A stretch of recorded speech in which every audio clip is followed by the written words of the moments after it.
para começar, depois de ter recuperado o terreno, a situação se agravou nesta segunda-feira para o exército ucraniano em Severodonetsk. A cidade, considerada estratégica, vem sendo bombardeada há semanas pela artilharia russa. O presidente Volodymyr Zelensky disse que as forças ucranianas que defendem a cidade estão resistindo.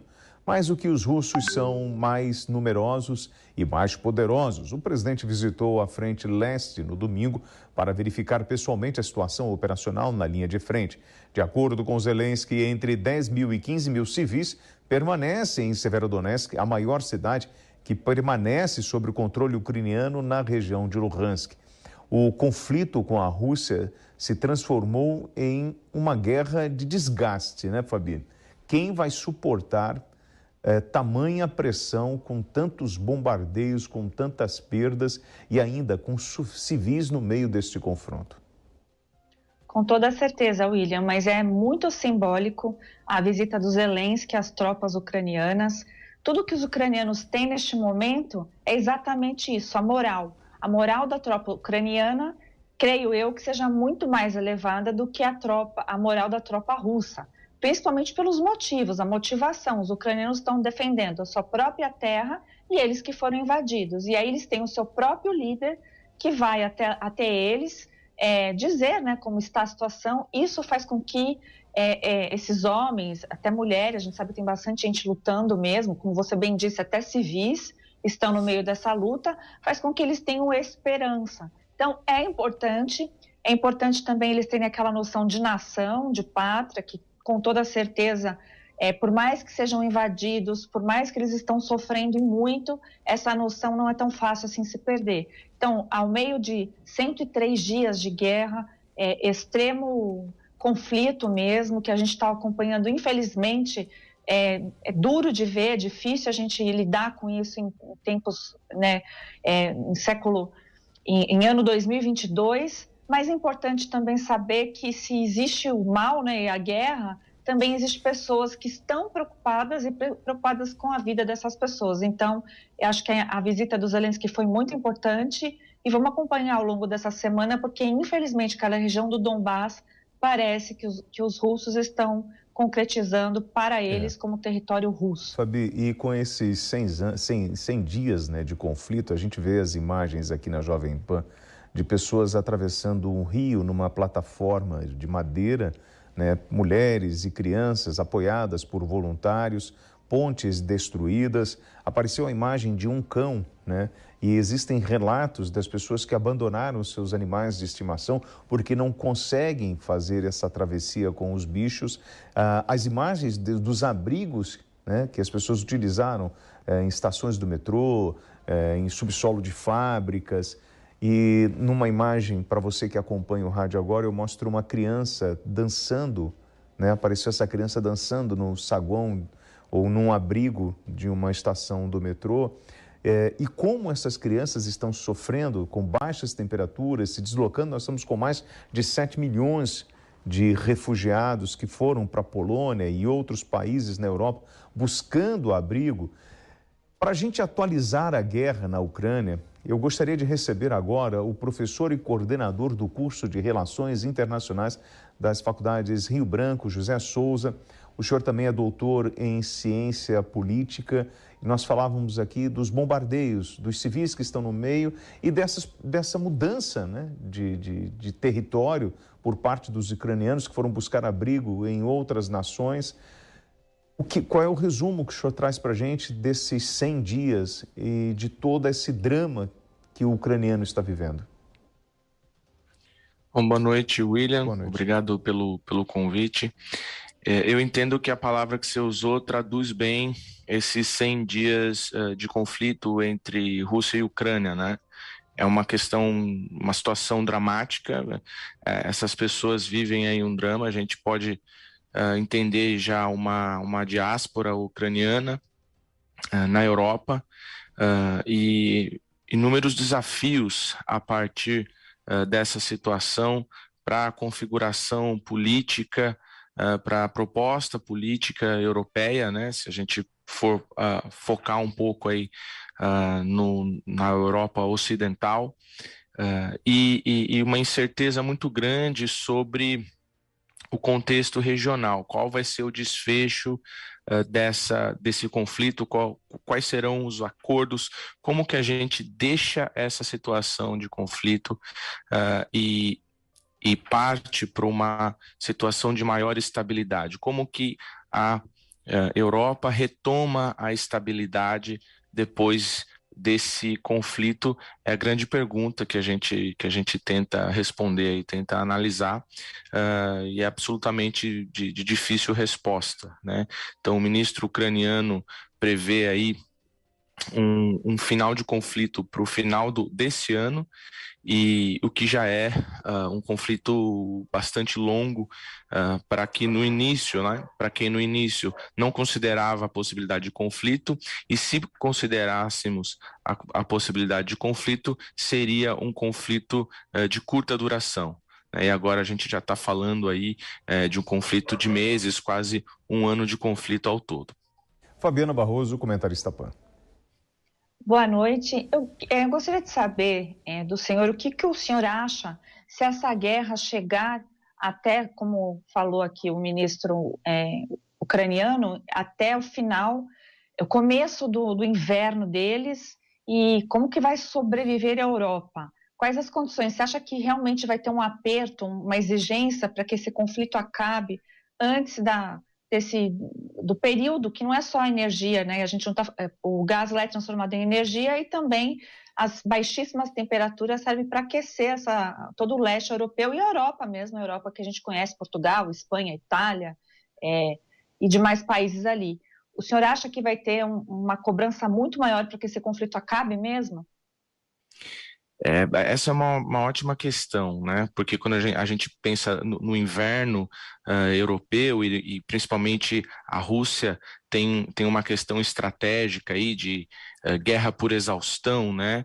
Historicamente, contando com o inverno em algumas ocasiões para se defender, mas com certeza a dificuldade de uma operação militar no inverno severo, né, dessa região, principalmente Rússia e Ucrânia, é algo a ser levado em consideração, tanto do ponto de vista da operação militar, quanto do ponto de vista do que você bem disse, que é a necessidade da matriz energética nessa época do ano, não só para a indústria, para a eletricidade, mas também para o aquecimento das pessoas, enfim, dos ambientes e assim por diante, né? É muito difícil dizer que haverá uma cobrança, uma pressão para a guerra acabar e que seja efetiva, né? Inúmeras sanções impostas à Rússia, inclusive no sistema financeiro internacional, um apoio significativo à Ucrânia, que não necessariamente começou no início desse conflito, que vem de antes já, mas que com certeza o apoio do Ocidente, o apoio dos Estados Unidos, sobretudo, faz com que a Ucrânia ainda resista à invasão russa, né? Lembrando que são dois países com assimetrias muito importantes do ponto de vista militar, ou seja, a Rússia é muito mais forte do ponto de vista militar do que a Ucrânia, e a Ucrânia só consegue resistir a essa invasão por conta do apoio de outros países que têm enviado armas, que têm fornecido treinamento e assim por diante, né? Então, professor, sim. O senhor está falando, e eu estou aqui, o senhor falou sobre a OTAN, sobre os Estados Unidos. Uma lareira, né, a lenha, ela precisa de lenha para continuar acesa. E o que nós estamos observando é que, assim, os membros da OTAN, os países, com apoio, por exemplo, dos Estados Unidos, estão fornecendo armas com alta tecnologia.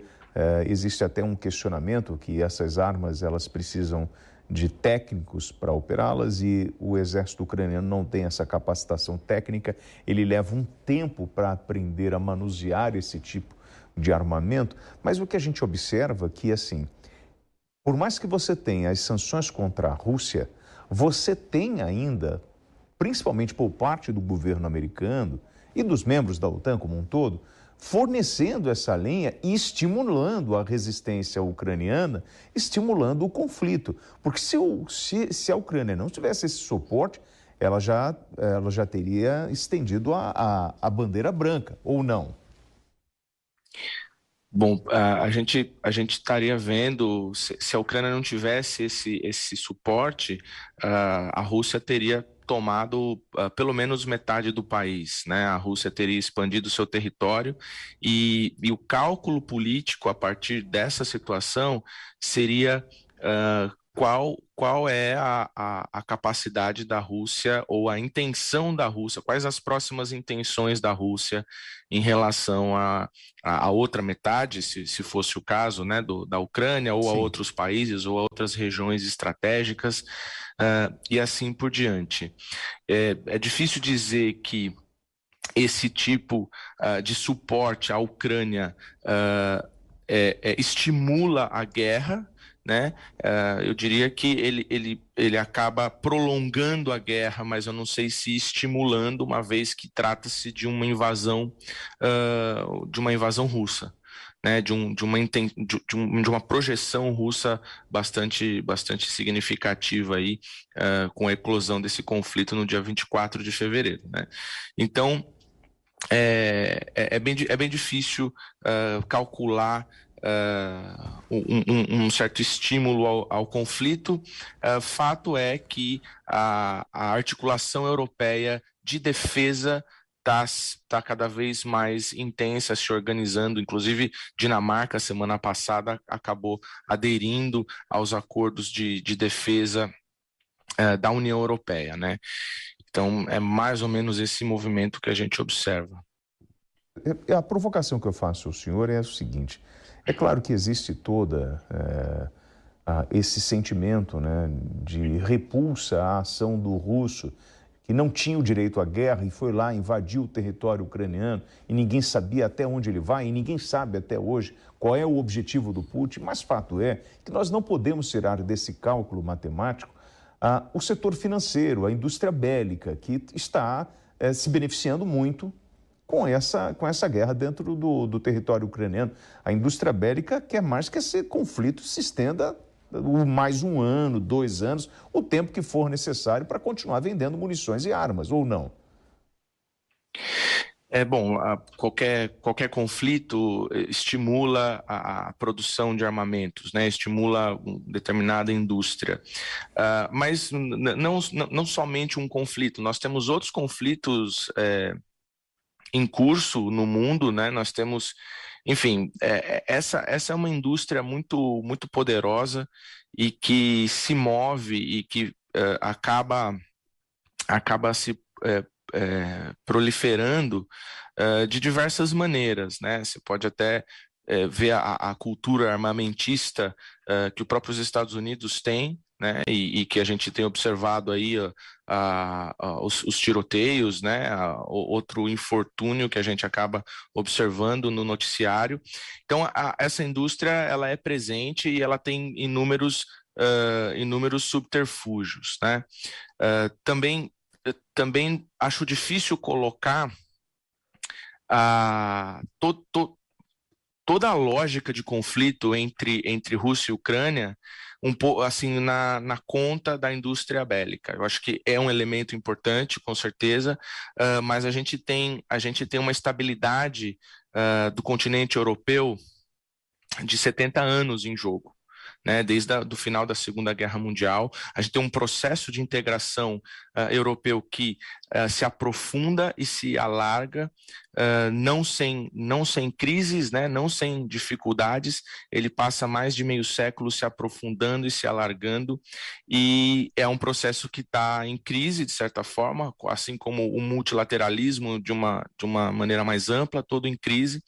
Então, é muita coisa em jogo para a gente olhar para o conflito Ucrânia e Rússia de uma maneira isolada e a partir de uma indústria apenas, né? Então a gente tem a indústria bélica, obviamente, como você citou, a gente tem a indústria, o setor, né, de energia, onde a Europa, por exemplo, já busca alternativas para o fornecimento de óleo e gás que vem da Rússia e, por sua vez, a Rússia já também busca alternativas para vender a sua matriz energética, né? O acordo recente agora com a Sérvia é um exemplo disso, tentativas de negociação com a China, embora seja algo bem mais demorado para ficar operacionalizável, também é outro exemplo, né? Então a gente está olhando para uma questão chave de estabilidade na década que a gente vive, né? Estamos no início de uma década que já começou de uma maneira bastante complicada com a pandemia, e tem esse outro elemento aí que vai com certeza influenciar os anos vindouros de estabilidade política mundial, com certeza. Fabiana Barroso. Professor, eu ia até abordar justamente esse tema, e a gente está constatando, né? Já dá para constatar essa mudança de poder que antes era hegemônico praticamente, ou bilateral, como os russos gostam de chamar, e partindo para um novo mundo. E esse novo mundo aponta que nós teremos algumas centrais de poder que não somente aquelas que tínhamos no passado recente. O senhor pontuou muito bem falando em relação a essa década que a gente começou com essa pandemia e agora já temos esse conflito que também foi muito bem explanado, que não é só uma questão de ser o conflito ali. A gente chama, né, guerra de proxy ou guerra de procuração, onde outros países, outros interessados estão fazendo esse conflito, colocando, como disse o William também há pouco, eu vejo como colocando lenha na fogueira, assim, da guerra, infelizmente, por vários interesses. E um deles é econômico e é comercial. Sim, esse ponto de interesse econômico, interesse comercial, ele não tá fora, né, da conta. Há quem diga até que um certo prolongamento da guerra enfraquece a Rússia de uma determinada maneira. Obviamente que enfraquece a Ucrânia muito mais do que a Rússia, mas é óbvio que a Rússia está envolvida em um conflito, né? Então, a Rússia tendo outros rivais no plano internacional, ela estando envolvida em um conflito, ela tem uma certa fragilidade. Ela pode ser mais forte que a Ucrânia, está projetada na Ucrânia e até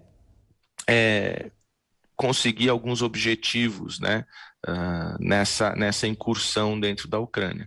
E aí ela perde a capacidade de rivalizar em outras frentes com outros competidores, se a gente estiver olhando para o sistema internacional como um ambiente competitivo, né? De fato, ele é competitivo e também é cooperativo, dependendo da circunstância que você analisa, dependendo das coalizões que você também leva em consideração.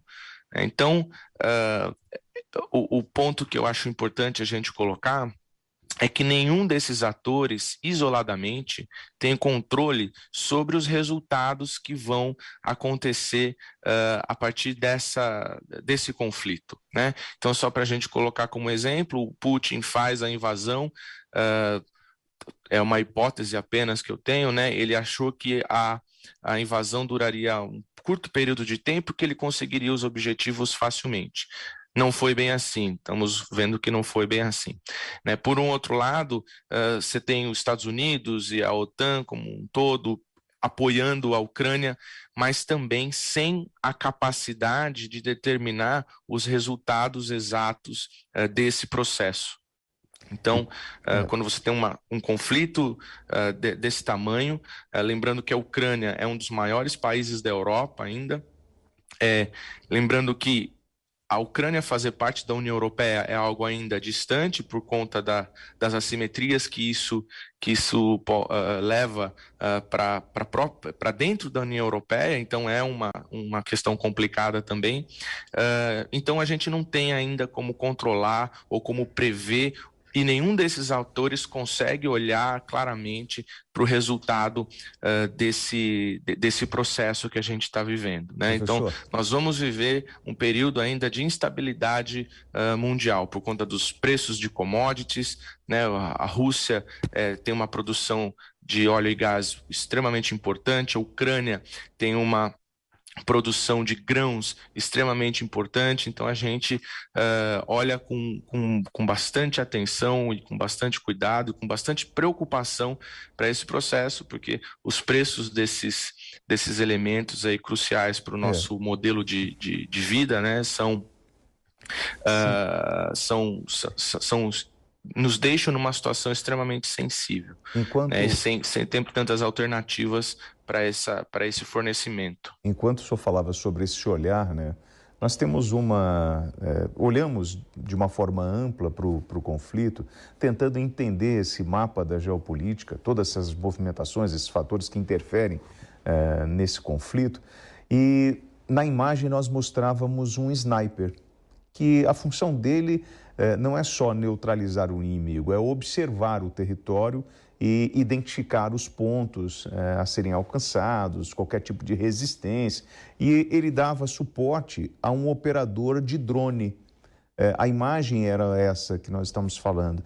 E aí vem aquela coisa, né? Nós, como analisamos sempre essa forma tão ampla, a gente esquece às vezes do indivíduo. Nós tivemos um soldado voluntário brasileiro, o André Hackbarry, que lutava ao lado das forças da Ucrânia desde o final de fevereiro. Ele morreu vítima de ataques russos.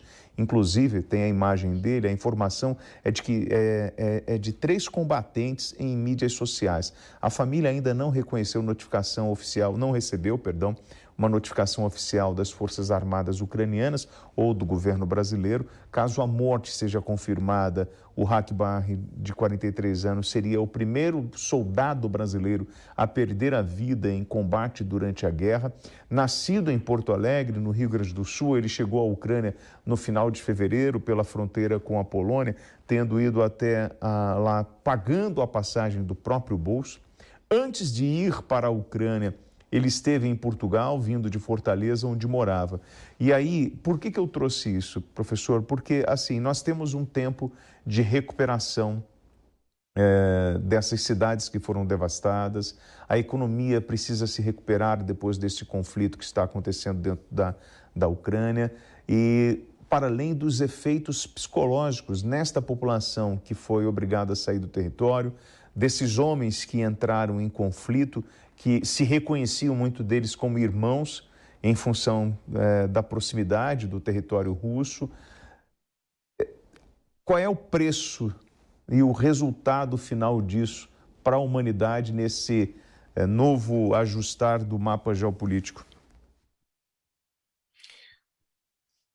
O drama humano de um conflito, de uma guerra como essa, ele é sempre secundário no cálculo político, né? Se a gente for olhar a política e se a gente for considerar que a guerra é a política feita por outros meios, as lideranças, os movimentos da política internacional e os movimentos de defesa e de ataque acabam, eu não queria usar esse tipo de palavra, mas acabam ignorando o drama individual, né? O drama das pessoas, cada uma como um indivíduo, das famílias, cada uma como uma família.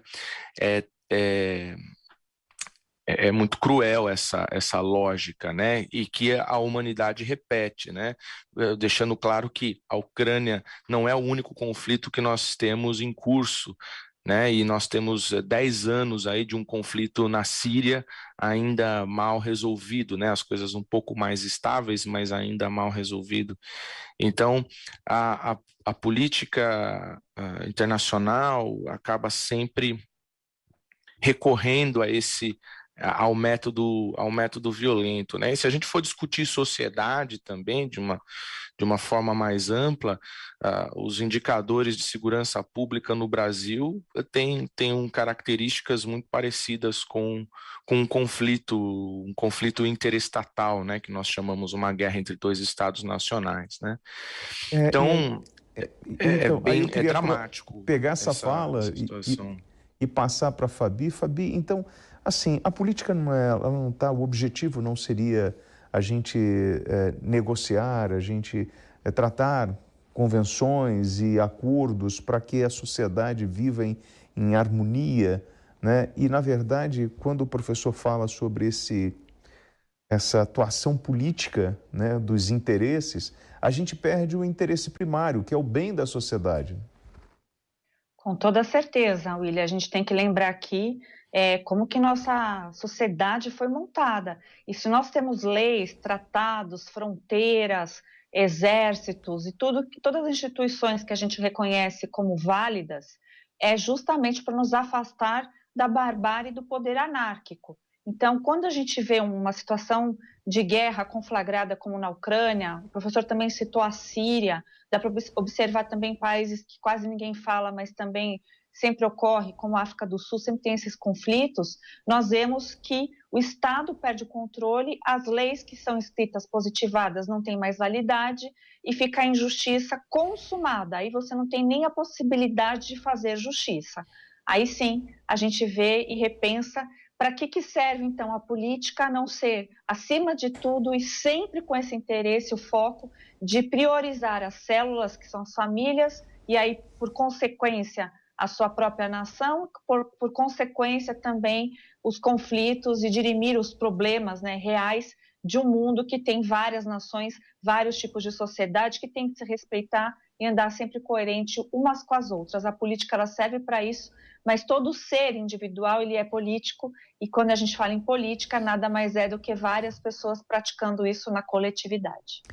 Professor, e mesmo com tanta dor, é possível olhar a história e enxergar avanços tecnológicos e alguns benefícios em função da guerra. É só guerreando que a gente melhora uma sociedade? Difícil essa pergunta, William.